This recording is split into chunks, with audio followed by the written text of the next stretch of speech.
Oui. Donc, par sa grâce, ce soir, nous étudions un principe fondamental de l'Advaita Vedanta qu'on appelle l'Adhyaropa. L'Adhyaropa, ça veut dire la superposition. L'Adhyaropa est indispensable pour l'étude du Vedanta. Absolument indispensable. En réalité, comme vous le savez, ce monde n'a jamais été créé. Le monde est imaginé. Là où il n'y a qu'en vérité Brahman. C'est l'Adhyaropa qui fait apparaître le changement, ce qu'on appelle le samsara. Cette superposition à ce qui est annulée par la méthode dite Apavada, le dévoilement, la dissolution de tout ce qui est venu, recouvrir ce qui est. Cette dissolution s'appuie notamment sur le célèbre Neti Neti, ni ceci ni cela. Je pense aussi, et ici, aux sublimes paroles du Nirvana Shatakam, rédigé par Adi Shankara il y a 1200 ans de cela. Sans doute le plus beau résumé poétique de la voix non duelle. Alors je vais vous proposer une petite expérience de pensée, très courte. Imaginons que vous voulez rencontrer votre ami Pierre. Lorsque vous arrivez chez lui, il n'est pas là. Quelqu'un vous dit qu'il s'est rendu au centre-ville pour faire des achats, qu'il n'en a pas pour longtemps. Donc vous attendez devant sa porte et peu de temps après, vous voyez quelqu'un arriver de loin, qui ressemble vaguement à Pierre. Vous êtes persuadé que la personne qui arrive est votre ami Pierre.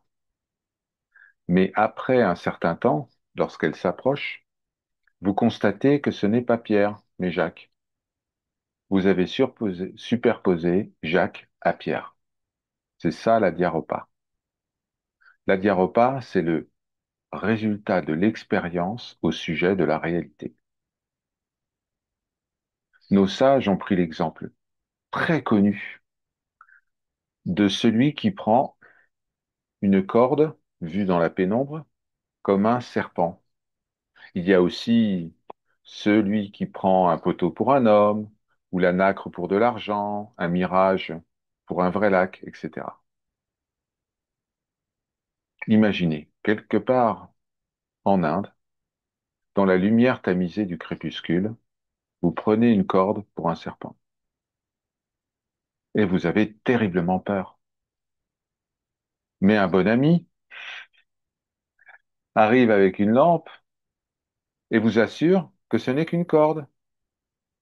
Vous regardez alors le prétendu serpent une fois de plus et constatez qu'il est immobile et qu'il s'agit bien d'une corde.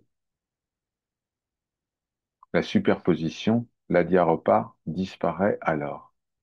Dans cet exemple, il n'y a jamais eu de serpent. C'est seulement la corde qui est apparue comme un serpent. Le serpent n'était pas là dans le passé. Il n'est pas là dans le présent. Il ne sera pas là dans le futur. C'est-à-dire ni avant, ni pendant, ni après la perception. Il n'y a jamais eu de serpent. Pourquoi avez-vous vu un serpent alors qu'il n'y avait qu'une corde? Cela semble dépasser la compréhension.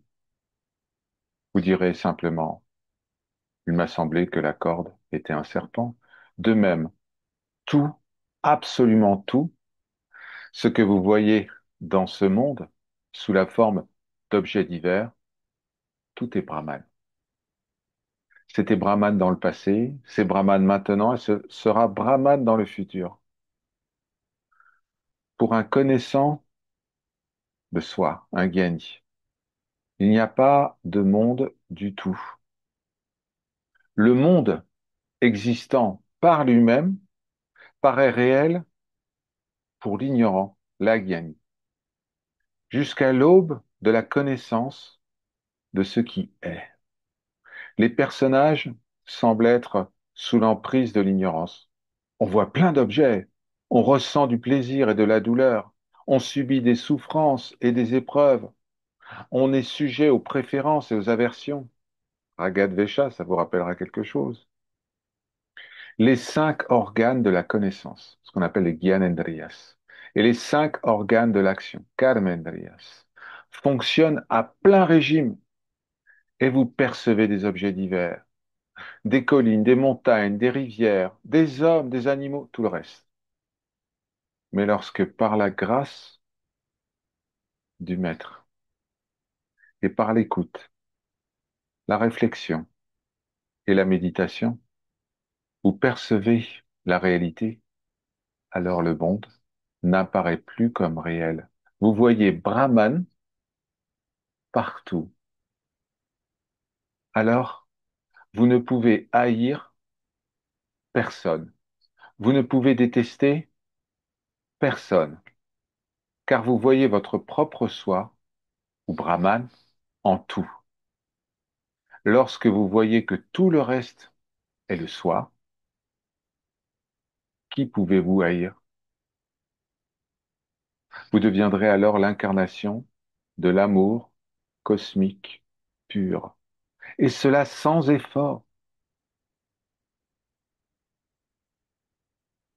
Vous êtes à la recherche d'une corde, vous en trouvez une, mais dans l'obscurité, vous la prenez pour un serpent, vous vous enfuyez. Vous cherchez partout ailleurs dans la maison et vous ne trouvez pas de corde. Votre ami apporte une lumière et vous montre la corde que vous aviez prise pour un serpent. Vous la voyez maintenant, la corde. Tout comme vous avez trouvé la corde dans le serpent lui-même, de même, vous verrez Brahman dans les objets du monde. Vous ne pouvez pas vous réfugier dans une grotte dans l'Himalaya à la recherche de Brahman. Vous devez vous exercer à voir Brahman, ce que ce serviteur appelle le Seigneur, en chaque objet qui vous entoure, en chaque personne. Lorsque vous serez capable de percevoir la réalité une au-delà du multiple, vous ne serez plus dans l'illusion. Le maître, enseignant ou enseignante, hautement vénéré, établi en Brahman, pour qui l'idée même d'un monde séparé de Brahman n'existe plus, descend, en quelque sorte, de son état élevé pour enseigner aux disciples. Même alors, il est pleinement conscient de son identité avec Brahman. Il est pleinement conscient d'être lui-même Brahman. Il est pleinement conscient que le disciple est Brahman, mais par compassion, par amour. Il accorde sa grâce au disciple digne en lui transmettant la connaissance de Brahman. C'est la Dyaropa qu'il faut bien comprendre. Si vous parvenez à saisir pleinement ce principe, vous comprendrez très facilement l'Advaita Vedanta. Si vous pouvez méditer sur la simple vérité que le monde entier n'est qu'une superposition, voilant la réalité une, si vous pouvez méditer sur cette idée, alors le soi qui se manifeste sous la forme de cette personne sera également vu comme le soi qui se manifeste sous la forme de tous les êtres. Oui, pensez toujours à ce verset immortel des Upanishads, disponible et non caché, présent dans le cœur de tous les êtres. L'esprit inconstant est la cause de toute misère et de tout malheur. Si vous méditez sur cette vérité, vous demeurerez à jamais dans la joie, la paix et la béatitude éternelle. Oui, puissiez-vous toujours méditer sur cette vérité, rester au milieu, heureux, au milieu de toutes les circonstances, des joies et des peines de la vie. Puissiez-vous résider en Brahman, en tant que Brahman, le substrat de ce corps, de cet esprit et de cette âme. du microcosme et du macrocosme, de l'essence et des phénomènes, de la cause et de l'effet. Je vous propose maintenant d'écouter les grandes paroles des Upanishads, les Mahavakyas, sans les commenter. Bhagyanam Brahma, la conscience est Brahman. Aham Brahmasmi, je suis est Brahman. Tatvam asi, tu es cela. Ayam Atma Brahma, cet Atman est Brahman. Sarvam Kalvidam Brahma, tout ceci, en vérité, est Brahman. Om Shanti, Shanti, Shanti.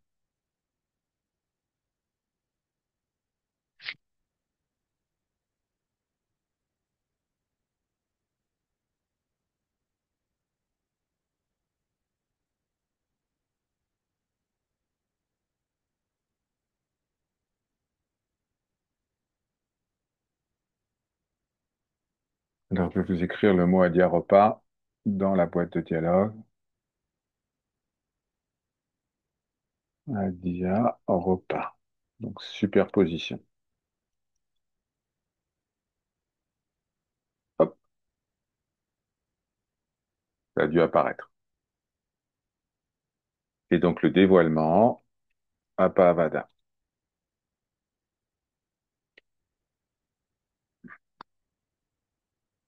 Comment on parvient au dévoilement? Quelle est la méthode? Il y en a d'autres, mais la méthode principale est ce qu'on appelle le neti-neti. Certains d'entre vous connaissent déjà, mais pour les autres, ni ceci, ni ceci. Je ne suis ni cela pas. Je ne suis pas le corps, je ne suis pas le mental, je ne suis pas l'histoire, je ne suis pas le destin, je ne suis pas la forme, je ne suis pas le nom, ce qu'on appelle en théologie la via negativa.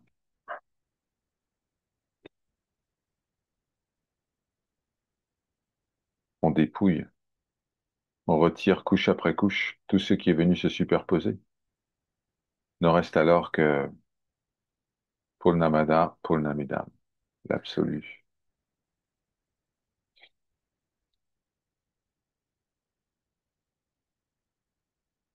Voilà.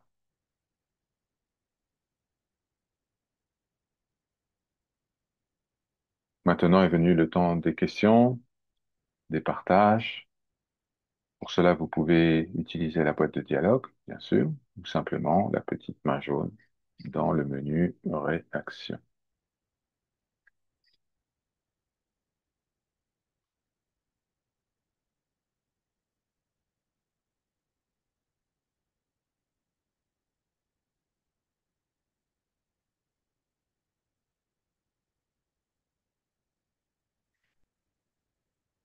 Il y a aussi l'invitation à vous ramener à ce matin, 8h30.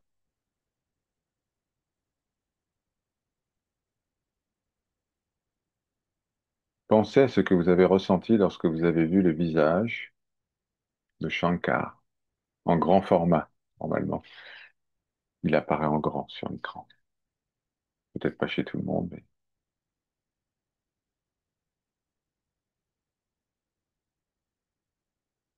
qu'est-ce que cela a éveillé en vous? De la joie, comme celle qu'on ressent quand on revoit un vieil ami après des centaines d'années. De l'amour, de la paix, de la dévotion. Qu'est-ce que vous avez ressenti?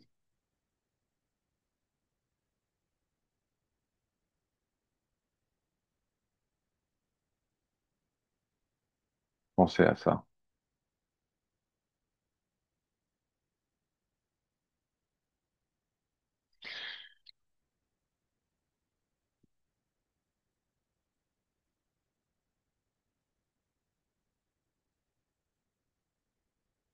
ici,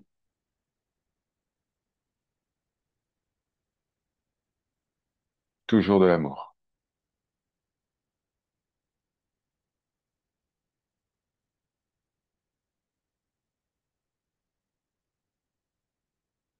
L'amour dont Raja parlait. Cet amour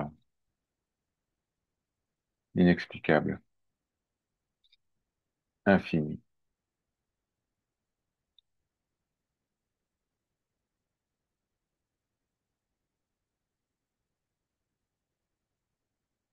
Lorsqu'il a récité la Bhagavad Gita, il y avait de l'émotion. Mais je ne sais pas si vous voyez les visages des uns et des autres lorsque le kirtan est diffusé, lorsqu'il y a le partage d'écran. Vous voyez? Vous voyez les visages des autres? Peut-être pas tous, mais... Eh bien, jeudi prochain, lorsque Shankar reviendra réciter la Bhagavad Gita, pour ceux qui n'ont pas eu l'opportunité, prenez quelques secondes pour regarder Shankar.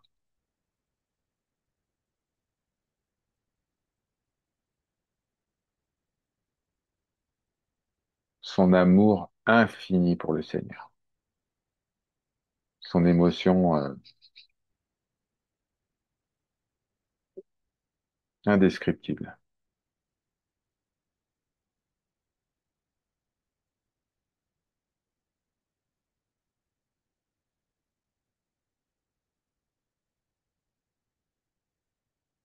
Cette simplicité, cette pureté, cette innocence, cette bhakti qui ne se pose absolument aucune question. Il n'y a pas l'ombre d'un doute,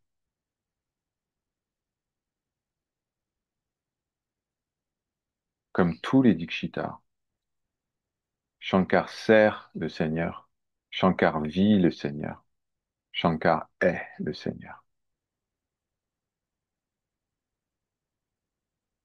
Et vous êtes cela, ce que vous voyez le matin, ce que vous entendez, ce que vous ressentez. C'est ce magnifique miroir.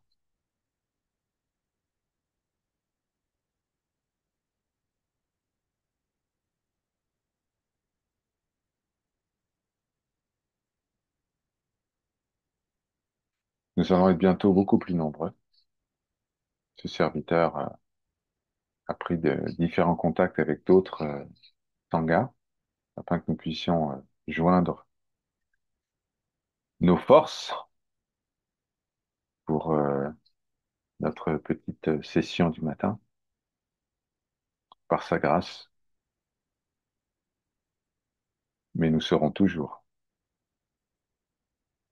en connexion directe, quoi qu'il arrive, avec Chidambaram, toujours.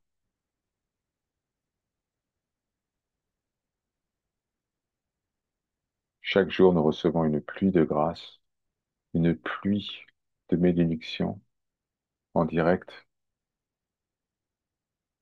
du Saint-Temple de l'espace de conscience. Anoum m'a demandé que nous fassions quelque chose pour elle, pas que pour elle d'ailleurs, pour tout Chidambaram. Il ne pleut pas une goutte depuis des semaines, donc ayez une petite pensée pour le temple et pour les gens de Chidambaram, et mentalement, envoyez-leur un peu de pluie. C'est exactement comme l'histoire que certains peut-être ont vue, l'histoire de Naganathar et de Mahakali. Donc c'est le moment d'aider par la prière, par l'intention, juste demander une pluie de grâce sur le temple. Voilà, juste ça, juste cette pensée-là.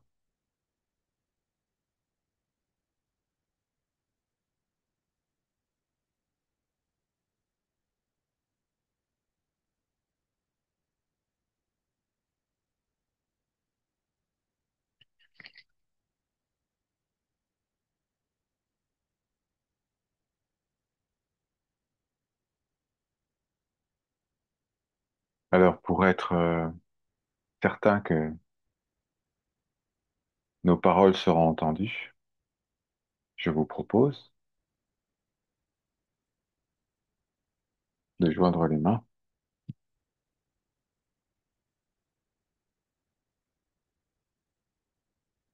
et de d'accueillir le mantra de Mahakali au plus profond de votre cœur. Je vais le prononcer pour vous.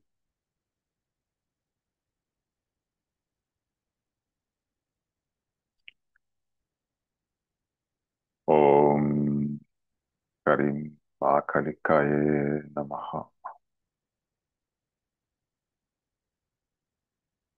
Om Karim Mahakalikaye Namaha.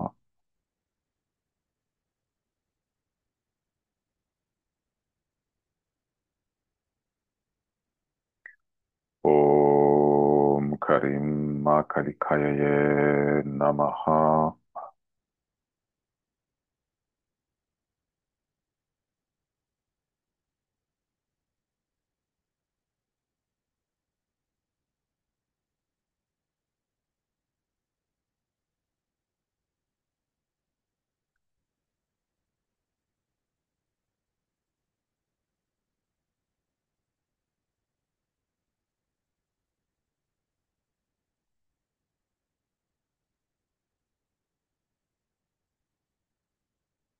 Laissez le mantra fondre comme un bonbon.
Donc, en vérité, chers amis, et nous venons juste de parler de la Diaropa.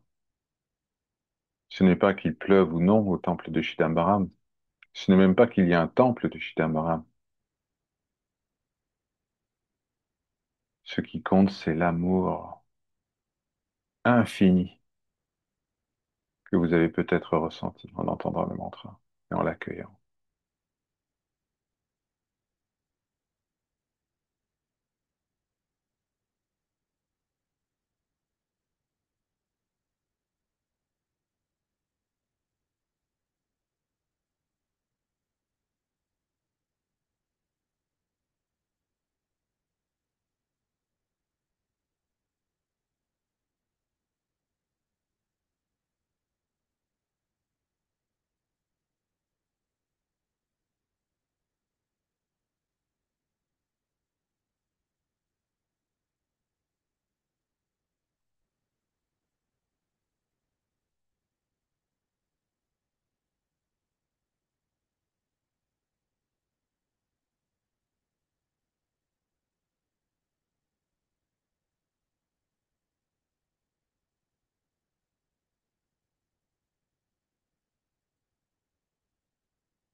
Pour vous, chers amis, je vais maintenant prononcer le grand mantra des Dikshitar.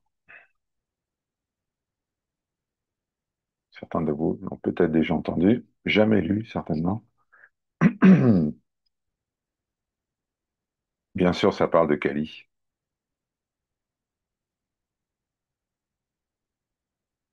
Ça parle de Kali qui détruit le temps.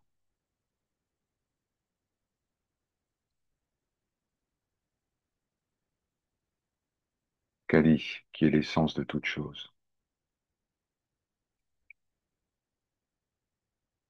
Kali qui est la forme du temps. Kali qui est au-delà du temps. Kali qui tue la mort et pour qui nous chantons.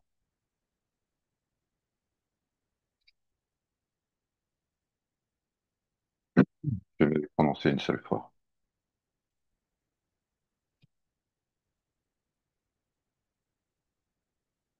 Om Karim Kalaharam Devishim Kankala Bicharu Venem Kalatitam Kalarupam Kalikam Dakshinam Bache.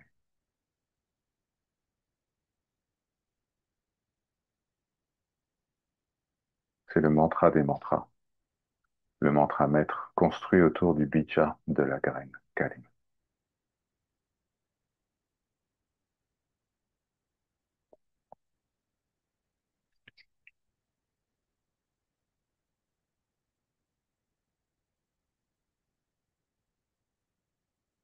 Il ne fait qu'une chose. Il vous coupe la tête et il ouvre votre cœur.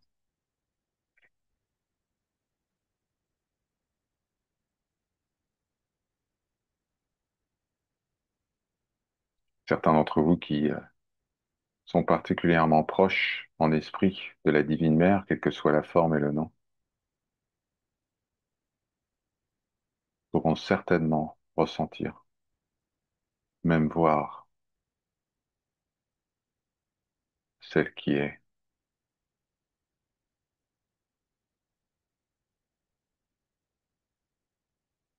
celle qui se manifeste en tant que Sarasvati et qui nous invite à cette étude, à ce cycle d'études. Elle est la sage étudiante des Védas, Kalitile Ambal, assise au pied de Brahma. Tout comme vous, elle a reçu il y a fort longtemps l'instruction suprême, à toi, Massi.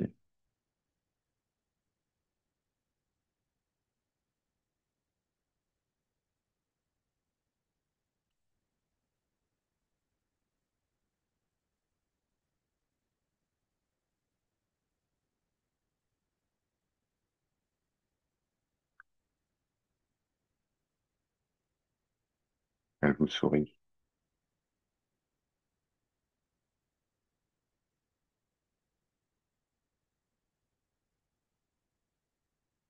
Elle n'est jamais absente.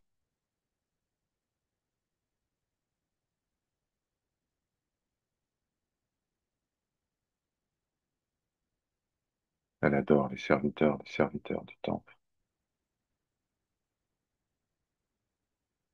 qui la célèbrent et lui rendent hommage depuis 300 générations,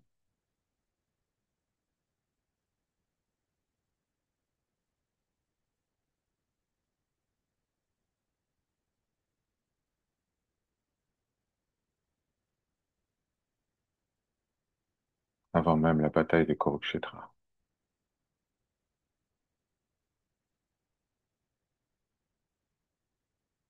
avant que Sati se jette dans le feu, préserver l'honneur de Bholénath, son mari, Shiva.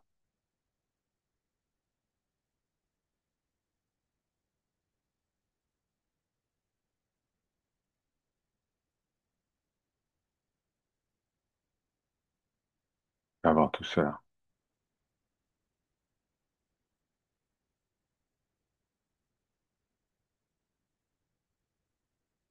Je suis est le serviteur éternel de la divine mère.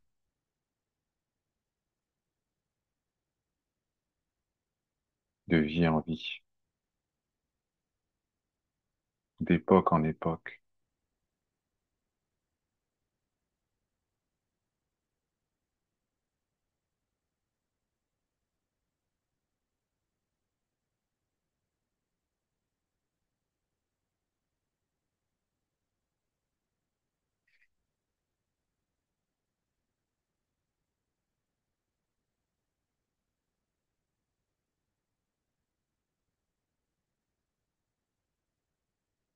Je vais vous écrire le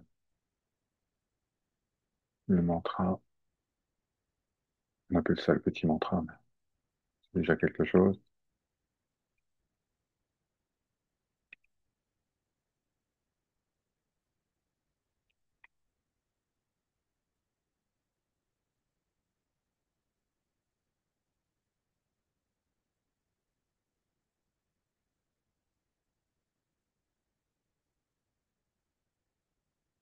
Voilà.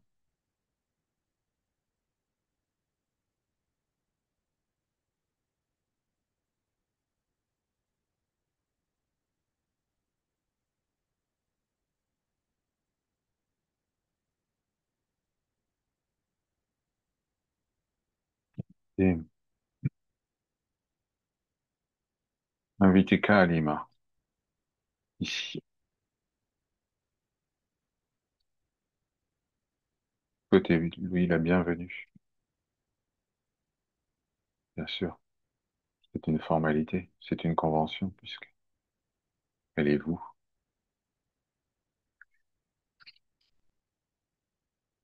Simplement, dites Om Kalim Maha Kalikayaye Namaha.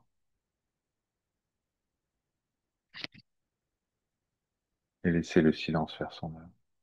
Vous pouvez répéter 3 fois le mantra. Laissez un bon espace, un temps de silence entre chaque mantra. Om Kalim Maha Kalikayaye Namaha.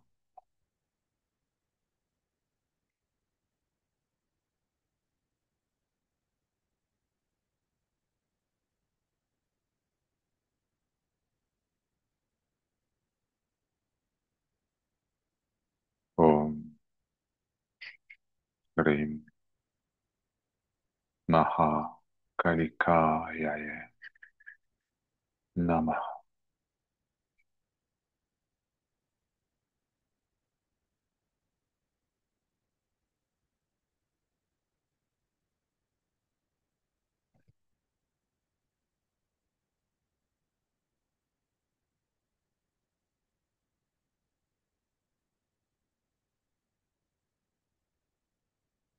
La divine mère, Kalima,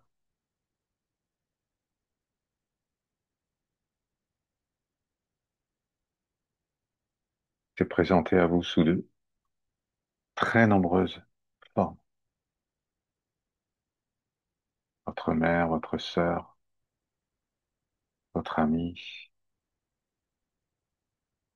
bien sûr, sous toutes les formes divines imaginables. Marie, Isis,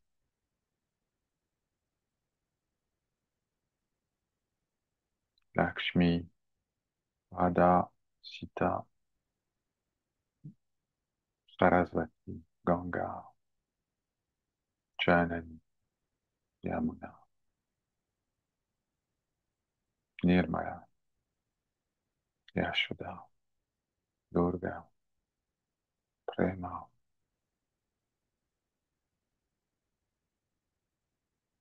Sarada, Gayatri,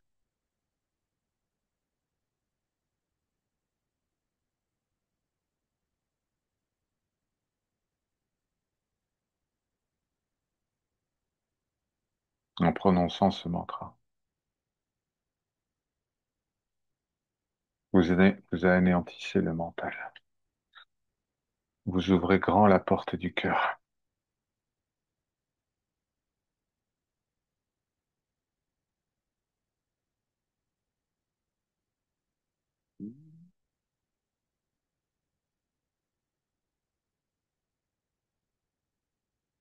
Dites-moi ce que vous ressentez.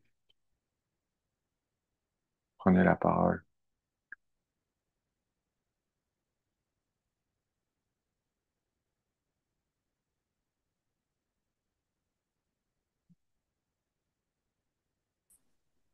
de l'amour. Infini.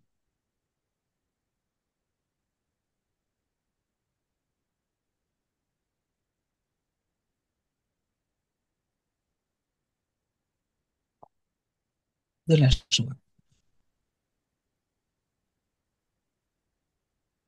Ananda Mahima. Pleine de joie.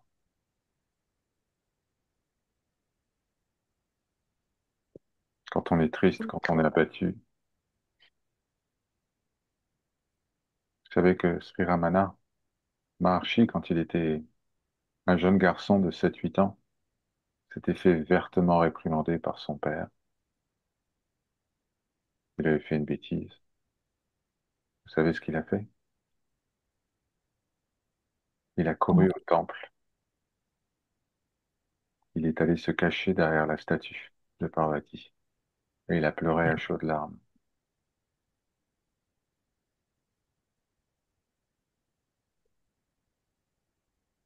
Il a été recherché dans toute la ville par sa famille. Où était-il? Il était auprès de Ma.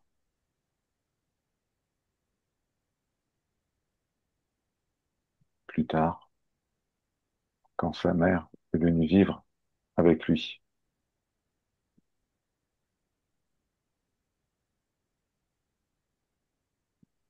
lorsqu'elle s'est voilée dans ses bras, il a fait construire le Raman Ashram autour de son tombeau. Il n'est plus jamais parti de là. Il a toujours été au pied de maman, Ramana. Il l'appelait de différentes manières, parfois la voyant comme une épouse, lorsqu'il pleure d'amour pour Arunachala. On a du mal à imaginer. J'ai toujours l'impression que Ramana Maharshi, c'est du pur Advaita Vedanta, mais c'est le plus grand bhakta des 3 derniers siècles. Fou d'amour pour la montagne Arunachala. Mais qu'est-ce qu'Arunachala? Arunachala, c'est le symbole d'Ardhanarishwara, c'est-à-dire de la fusion entre Shiva et Shakti.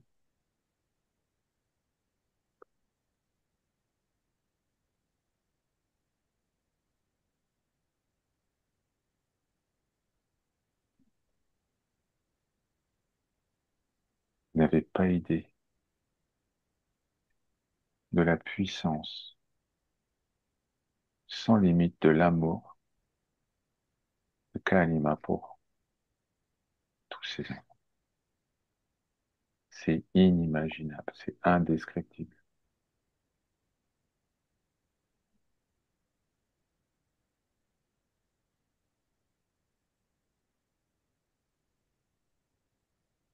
Même l'amour d'une mère pour ses enfants,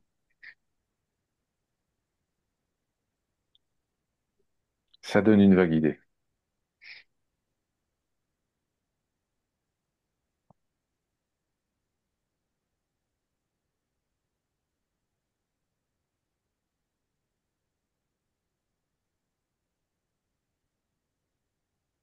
Alors celui qui m'a contaminé, qui m'a donné le virus de l'amour infini pour la divine mère, c'est bien sûr Raja. Raja.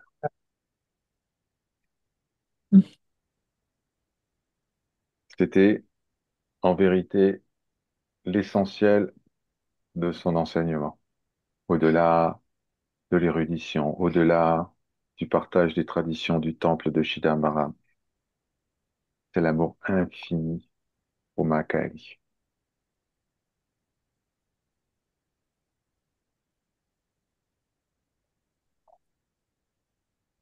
Il aimait beaucoup, toujours d'ailleurs, les manifestations de Kali dans la tradition chrétienne.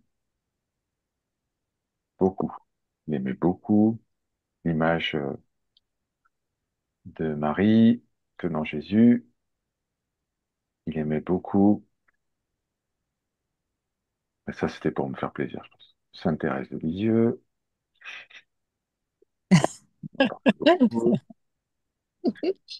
De la petite fiancée du Seigneur. Et dans la maison familiale, il y a toujours une photo enfin une image de la Vierge et de Jésus, ce qui est plutôt rare en Inde. Il y a les chrétiens, mais pas beaucoup. 2% de la population.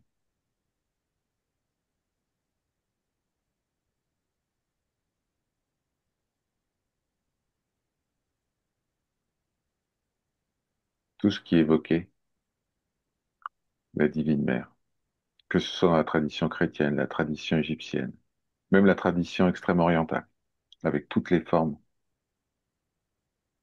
de Guanyin, Avalokiteshvara, ceux qui ont pratiqué le bouddhisme.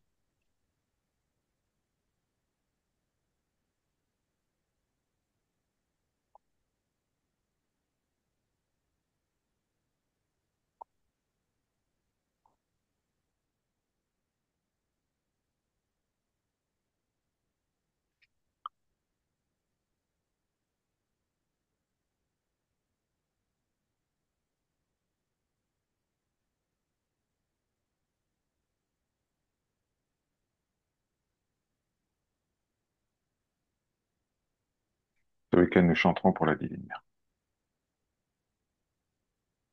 Lors du puja, du matin, de 9 heures du matin, bien sûr, nous commencerons avec des chants pour le Seigneur Shiva. Mais par la suite, nous poursuivrons par Kirtan pour Maman.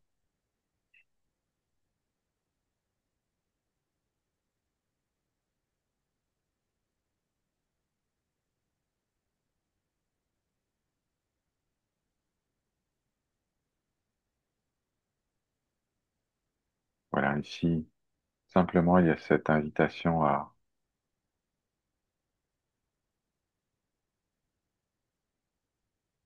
accueillir la présence que vous êtes,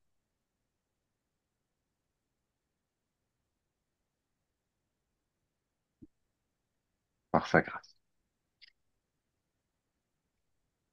Nous nous retrouvons demain, après-demain, le jour suivant, etc.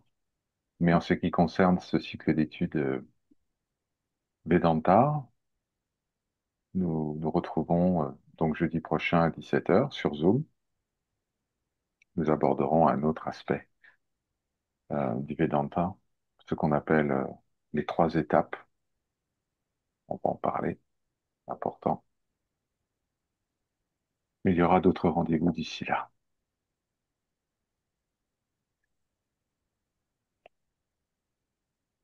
Que la Divine Mère,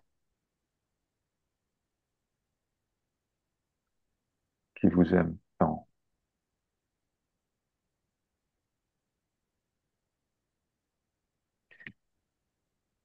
vous prenne dans ses bras, afin que vous puissiez entendre ce chuchotement délicieux. Prem Kalta E, je t'aime. Kalyana,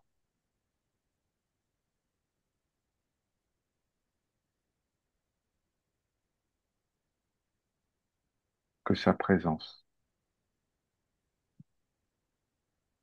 soit perpétuellement reconnu sous la forme de la conscience qui éclaire chacune de vos expériences.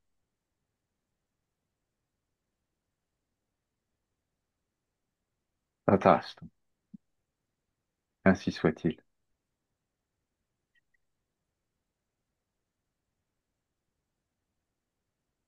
Très belle soirée de lumière, et à toujours.